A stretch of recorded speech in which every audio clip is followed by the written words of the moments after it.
am so excited to share today's video.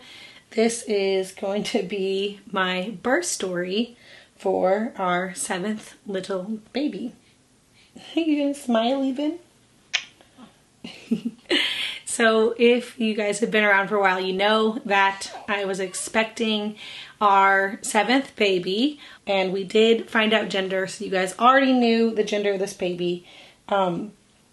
He is currently, the time of this recording, just a little over 24 hours old. I love watching birth stories. I love listening to birth stories, even when I'm not pregnant or just all the time. I love birth stories, and I like to film them as soon as I can just so I don't forget any details. So I wanted to get this filmed as quickly as possible just so I can remember every little detail and share it with you guys about the birth. So his birth was it was very, very similar to my last birth with my last baby. And if you haven't seen that birth story, I will link it below. In fact, I'll link all of my birth stories below. I don't have my first 2 or 3. I think maybe my first 2 kids are not. I don't have those filmed. But the other ones, because I wasn't anywhere near doing YouTube whenever they were born. But I will link all my other birth stories below. But his is definitely the most similar to my last baby. And the biggest similarity is that he is a summer baby, just like my other one. And the day that I went into labor, we were at the pool. And it's just funny because it started off the exact same way. And then I kind of was sitting there and comparing the 2 births, even like throughout my labor with him. But okay, let's start from the beginning. I am a person that loves to be pregnant. I'm never too antsy for the baby to come towards the end. And if I just knew like the exact day the baby was going to be born, I would be fine going like weeks past my due date. But like most women who are expecting at the end of pregnancy, you guys can probably relate to the like anxiety and just like thinking about it and trying to figure out all the what ifs and when it's going to happen, when it's going to start, because it's this big huge thing that's going to happen and you have no idea when it's going to actually start. So I am a person that typically goes very close to my due date. Out of my 7 children, 5 of them have been within 2 days before or after the due date. The other 2 were over a week late, and I blame that on red raspberry leaf tea. I drank a bunch of red raspberry leaf tea with both those pregnancies early on, like in the first trimester throughout 2nd and 3rd.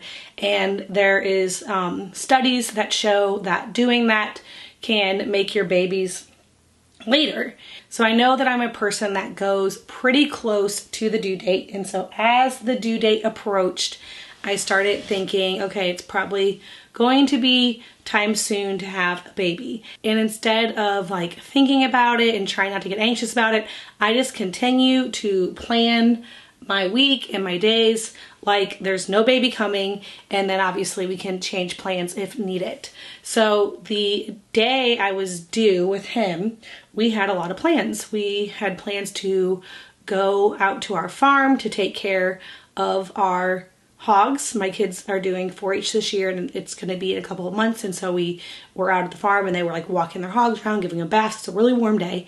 And then after that we had plans to go out to lunch with all of my sister-in-laws, my mother-in-laws, and all of my kids' cousins, like nieces and nephews and stuff on that side. And so we went out to lunch, and then we went to the park, and then we had plans to go to the pool with my sisters. And while I was at the pool, I was having some definite just like Braxton Hicks contractions. This is new to me. I've only ever had Braxton Hicks with my last baby and this baby. With a few in pregnancies before that, I've never had a Braxton Hicks contraction ever. And I've been having them with this pregnancy for the last couple of weeks, so I didn't really think much of it. They were definitely just Braxton Hicks, where it was just my stomach getting really, really tight. And then on the way home from the pool, we stayed at the pool until it closed at about 6 o'clock.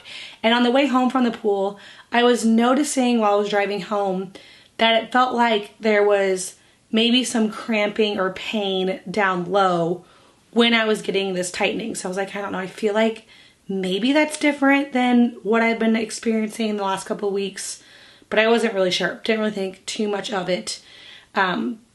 got home, we fed the kids dinner and got the kids in bed, and I took a shower, and then after the shower I told my husband, it was probably like 9-ish at night, I think like 9 o'clock, I told him that I thought there was a chance that I was having contractions, and he was like, okay, well, there's a chance you need to call the midwife. If you guys watched my last birth story, you know that we had a home birth, an unassisted home birth on accident.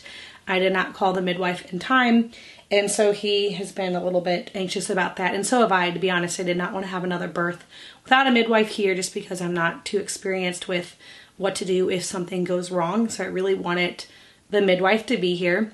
And so the second I told him, he was like, all right, call her right now, tell her to come, she can just sleep at our house. And I was like, no, not yet, because I was still very unsure if it was actually labor. So I decided to, you know, kind of like Google a few things, and I know by now, and I shouldn't even look at this, but know that like my births are not anything textbook at all. They're very different from what Google says, and everything that I was Googling said that I was having Braxton Hicks because of that like extreme tightening, that the tightening would go away. But I know that's not true. So I was texting my sister a little bit. She has 8 children, and this is obviously my 7th. And every time we laugh that we sit there and we like go back and forth, like acting like we don't know what labor is. You think we would know by now, but I'm explaining to her what's happening, and she's saying, well, maybe. And you know, we're trying to like go back and forth, trying to decide like if this is actually it, with how many babies we have had. You think we would just know, but we don't. But either way, I did decide to text my midwife. So at 9:30, I texted her and told her that I thought that I was possibly having some contractions. And she asked me what was going on, so I explained to her the tightening, but also that I could feel some cramping down low.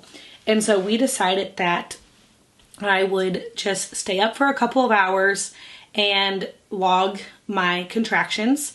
And my husband and I think my husband and I and the midwife kind of decided together. At midnight, I would text her, and if things were still happening, she would just come over and be here and, you know, sleep on our couch until we needed her. And so I told my husband, you just go to bed. And I didn't want to lay down, because in my last birth, I went and laid down, and I think I got myself in such a relaxed state, it snuck up on me, and that is why we missed the call of the midwife. So he went and laid down around 10, and I decided to just start doing things. I did not want an overnight labor. I was really hoping and praying for a daytime labor so that I could be up and active and moving around and doing things, and that would make it easier for me to know, like, gauge the pain of the contractions and know like where I was at, because when I get really, really relaxed, the contractions feel, you know, not painful, and that's what gets me all confused and not knowing if how far along I am, I guess, in the labor.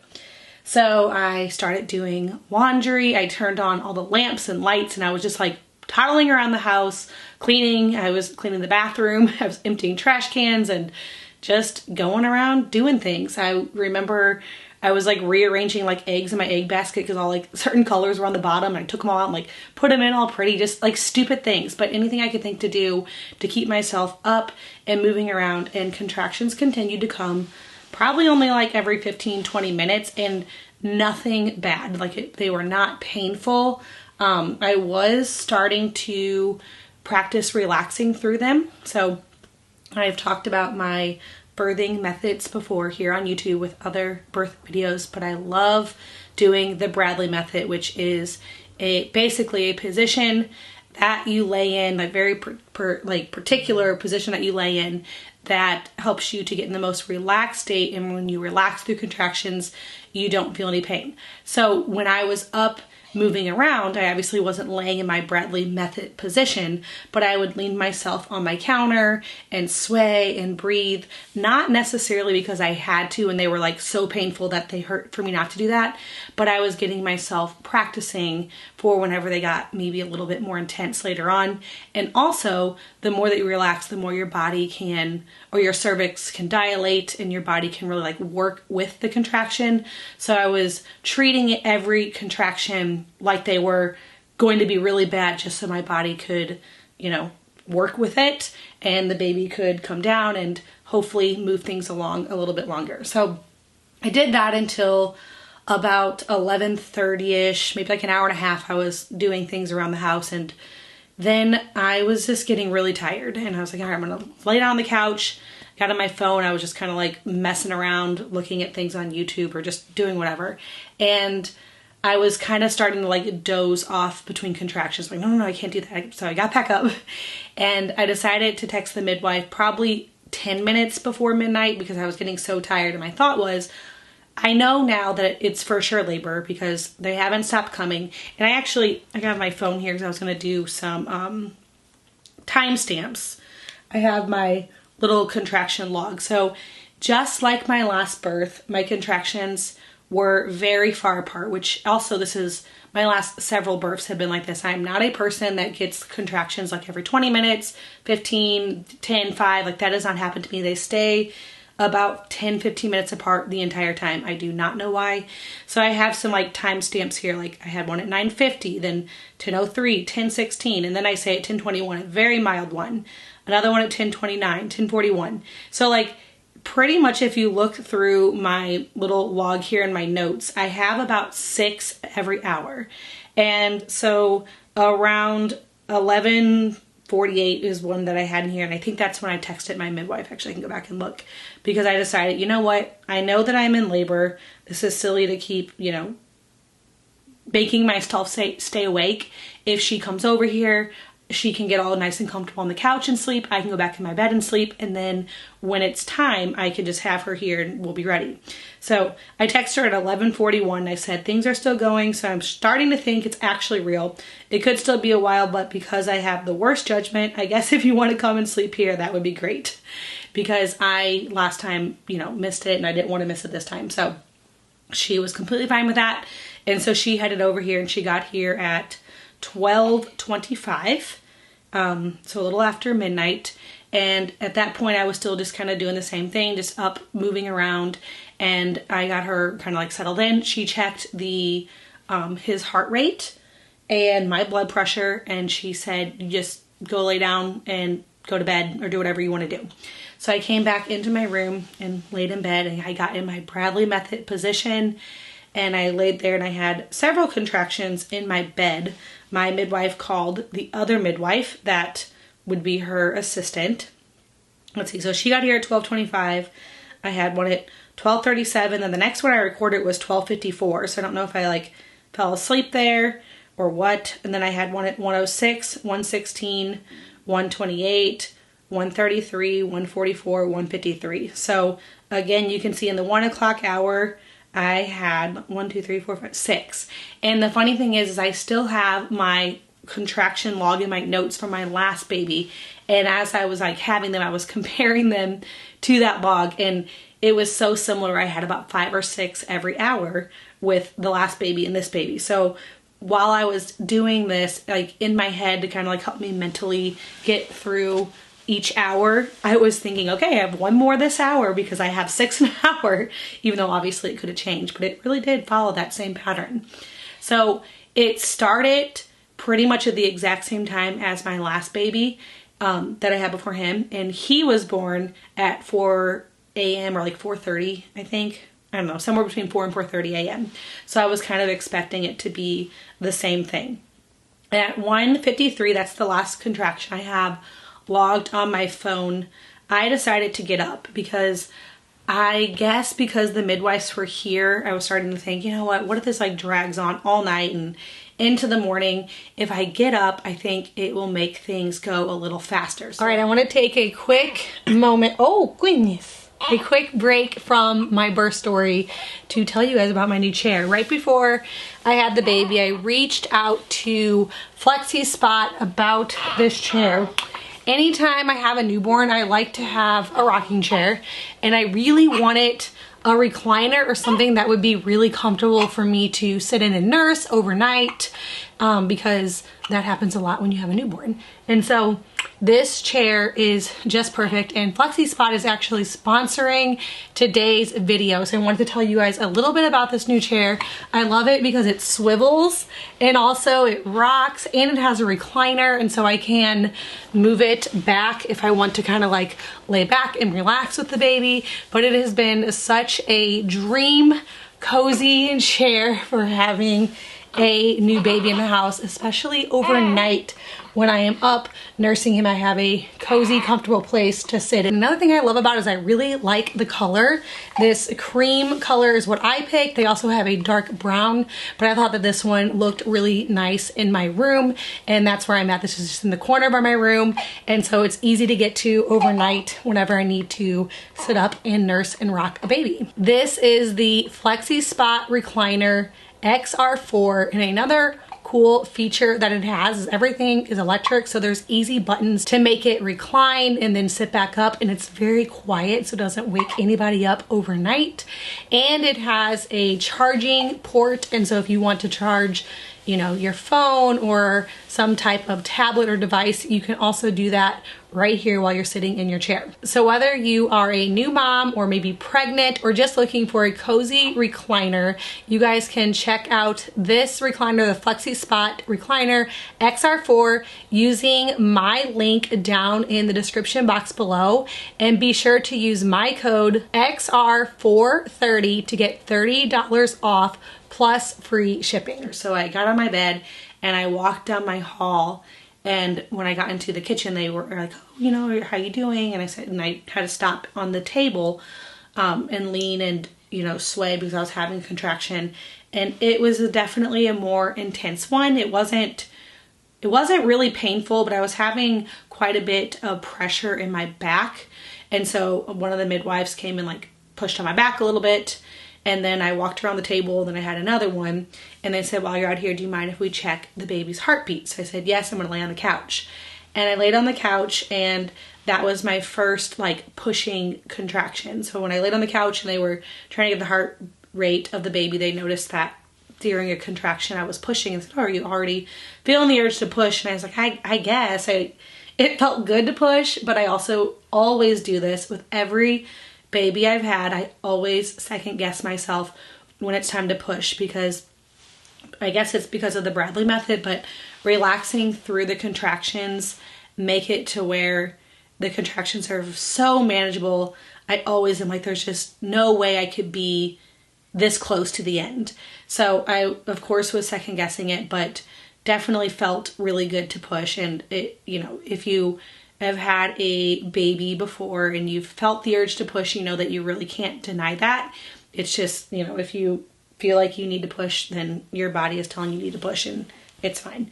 So I pushed once on the couch, and then I moved back into my bedroom. And at that point I woke up my husband and just said, hey, I'm, you know, pushing. The midwives were here, and he was kind of like in a really deep sleep, and he didn't even know the midwives were here yet or any of the commotion that was going on. And he was like, oh, okay, you know, so he got up, which is how I like to labor. I like doing it kind of on my own. And so it's just, you know, just kind of my own preference. We had already got the bed already. Come here. Oh, little baby. Shh. That's okay. We already had gotten the bed already the night before. So around like 10 before my husband went to bed, I said, let's put the, you know, if you have a home birth, you put a set of sheets on the bed, and then you put a shower curtain down, like a plastic shower curtain, and then another set of sheets. And the sheets on top are the ones like after you have the baby, they can just remove them and remove the shower curtain, then you have clean sheets under. So we got the bed kind of all like made up before he laid down. So the bed was ready. And so I came back here, and I have had kind of all over the board babies when it comes to pushing, like how that part goes. My first 3 were very easy pushers where I pushed for, you know, a few minutes and they came pretty quickly, but it's hard to say for sure how accurate that is because my first 2 babies were in the hospital and I did have epidurals with them. And after I was to a 10, I can't remember my daughter, my first, but my second one, I remember that the baby was still really high and they had me let the baby labor down with my epidural. I didn't have to push, I just sat there. And so I feel like if that would have been a one without an epidural, I would have been pushing for a long time, but I don't really know. Then my third through this baby have all have been without epidurals, and so I can kind of more judge what it felt like during the pushing part and how long it took. And so the third one, I pushed out very quickly with just a couple of pushes. And then my fourth baby, I took an hour to push him out. And my fifth baby took 2 hours to push out. And then my sixth baby took like 2 minutes.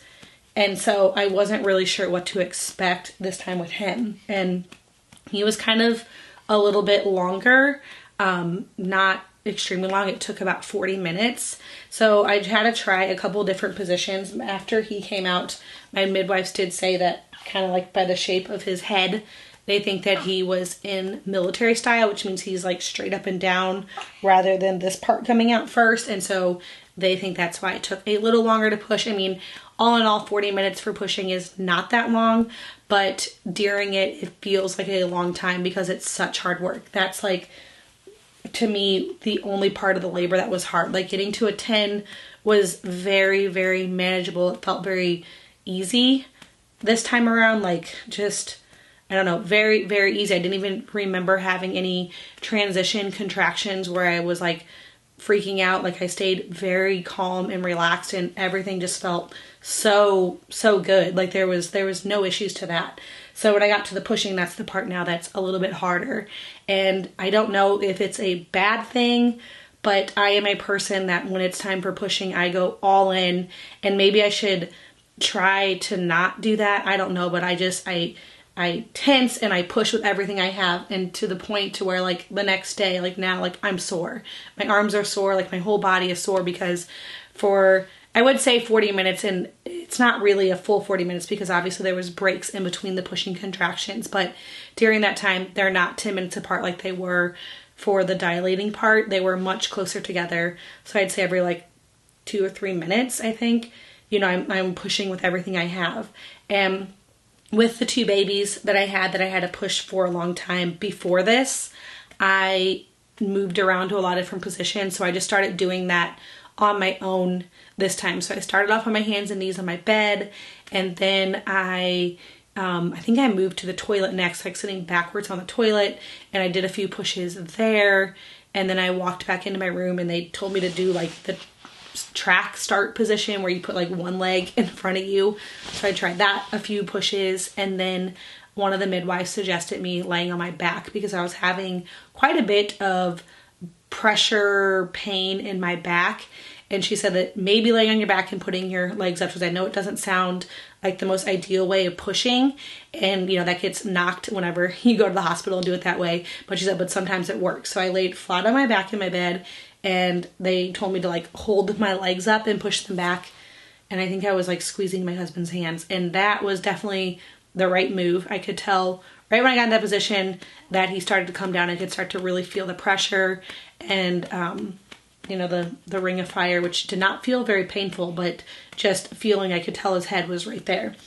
And so we noticed that he was still in his bag. So they saw the bag bulging first, and then they saw his head, and then I don't know, maybe I did like 3 or 4 pushes on my back, head came out, and his body came out, and he came out in call is what it's called when they come out inside of the water bag.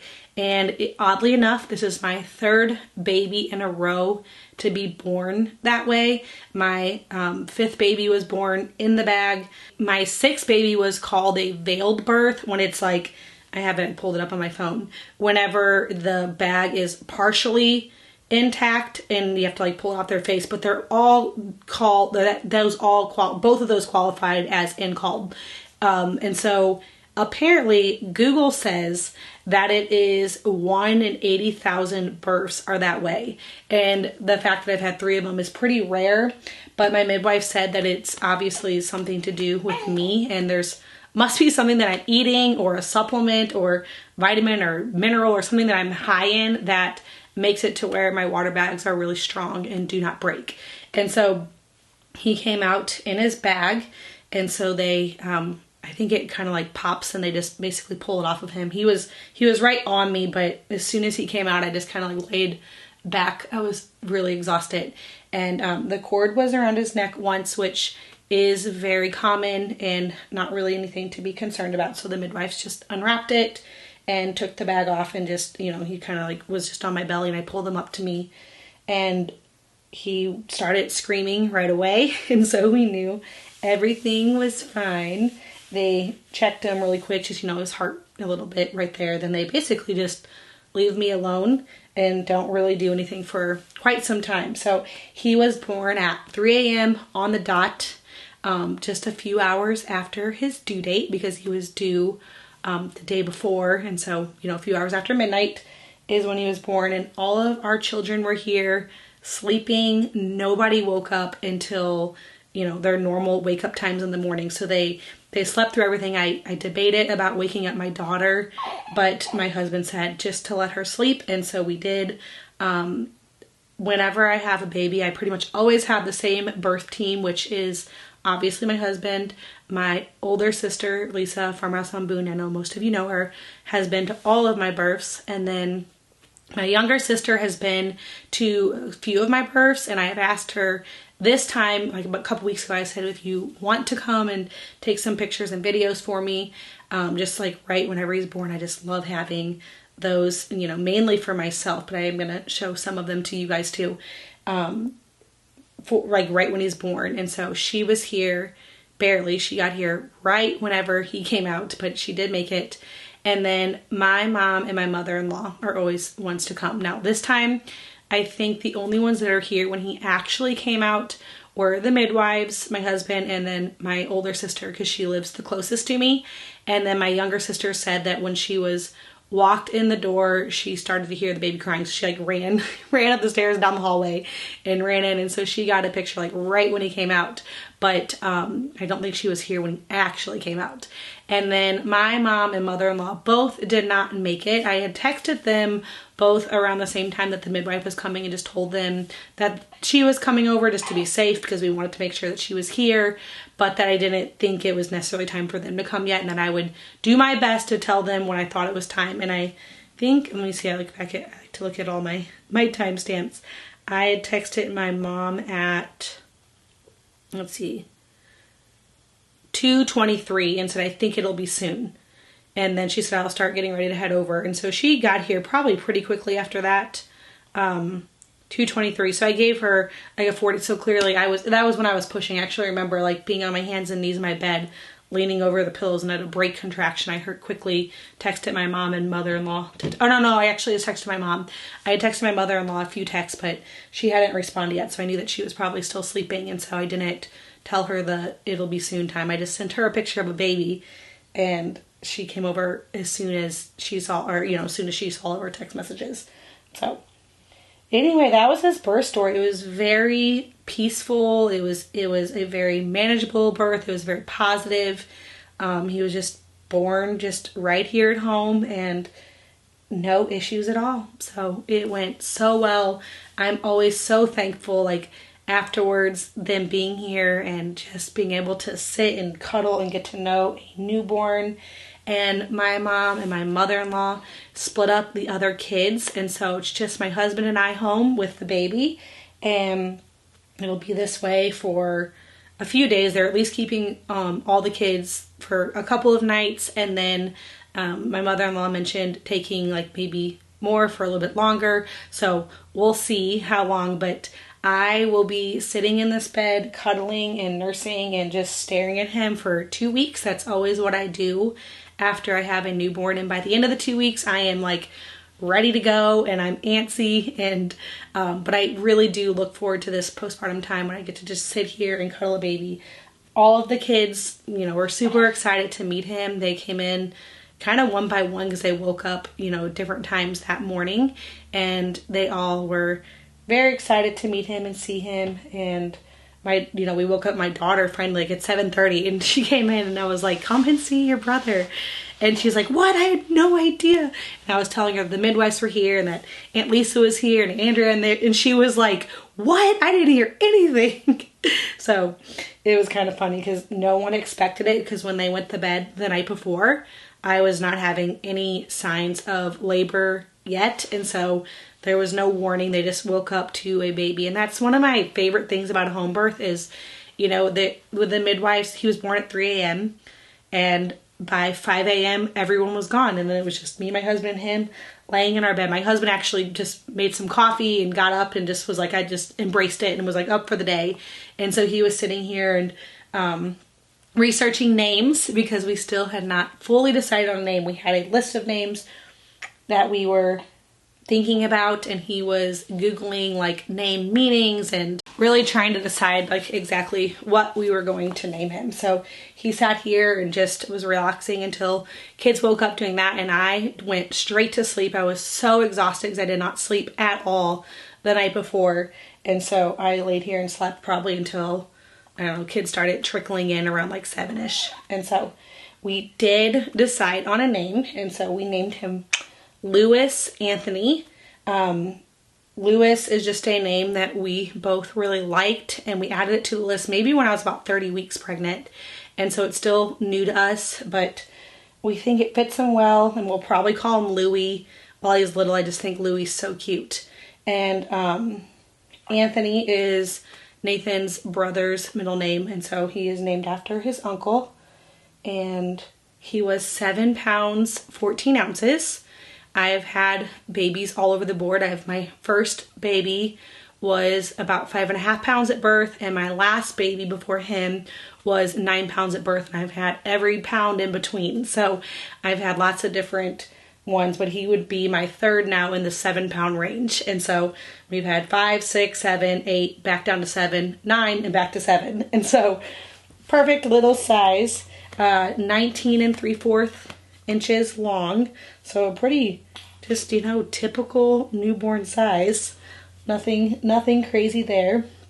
The midwives weighed him and do like a little, like kind of like newborn exam on him and cut the cord, and then they pretty much just leave, and then she'll come back at, oh, sweetie pie, actually today for like a little checkup on me and him. I had minimal bleeding and no tearing or anything, so everything just, you know, is going well. Oh, little guy, he's nursing super well. I do think that this time around my after birth little cramps when he's nursing are worse than what I remember, and so that's no fun, but I know that's only a couple of days, and then we'll be over that too. So anyway, I'm so excited to hear. Do you want to say hi? Share with you guys. Oh, you don't want to say hi. Oh, okay. Share with you guys my birth story with him, because I know that so many of you have been watching since I announced the pregnancy and been here and are excited to meet him. So here he is, and you'll be seeing him all wrapped up on me in videos to come, because you know that I never like to put my newborns down. So anyway, thank you guys for watching, and if you're new here, please hit that subscribe button. I typically do kind of like homemaking type videos and just take you around and showing the different things that I'm cooking for the week and projects that I'm doing and just managing and being a stay-home mom with all of these little sweet babies. So if you're new, that's what you can expect here. All right, guys, thank you so much for watching.